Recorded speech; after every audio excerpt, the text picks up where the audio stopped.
MD music के शानदार प्रस्तुत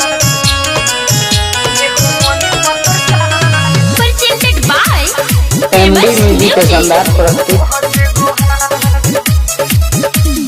Music by Jaideep Mahir। कोना कोना भटक बिहारी कारण बाटे भाई बेरोजगारी जैसे के कोना कोना भटक बिहारी कारण बाटे भाई बेरोजगारी कुछ न करी है नीति सरकार कुछ न करी है नीति सरकार एहो मनीष पत्रकार सभे लगाओ तटे तोह से गोहार एहो मनीष पत्रकार सभे लगाओ तटे तोह से गोहार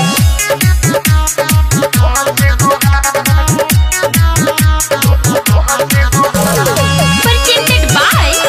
Famous Music।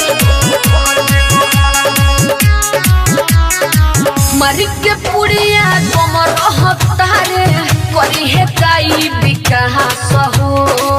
तमिलनाडु केरला में गिरे भैया लोग के लाश हो बाबा बोलो तू जर्जे रहिते करते आखौजर जैसे के संगे भेजते 2-4 लाख करोड़ ए पर न करो तारे तनिको विचार ए पर न करो तारे तनिको विचार एहो मनीष पत्रकार सभे लगाओ तटे तोह से गोहार एहो मनीष पत्रकार सभे लगाओ तटे तोह से गोहार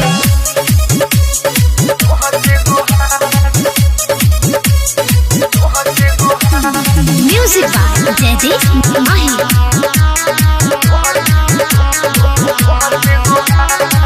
जही से गुजरत में भइल ओइसे हो खतरा जहो जहे बाबा पतिया सच्चाई लिखेले रसिया राजा हो जही से गुजरत में भइल ओइसे हो खतरा जहो टिकटी संजय सच्चाई लिखेले रसिया राजा हो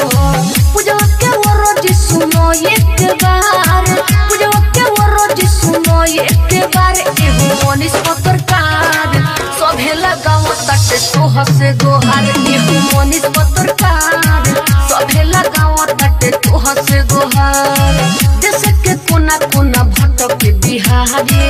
कारण बाटे भाई बेरोजगारी जैसे के कोना कोना भटक बिहारी कारण बाटे भाई बेरोजगारी कुछ न करी है नीति सरकार कुछ न करी है नीति सरकार एहो मनीष पत्रकार सभे लगाओ तटे तोह से गोहार एहो मनीष पत्रकार सभे लगाओ तटे तोह से गोहार। Aaradhya recording studio Kaithwalia.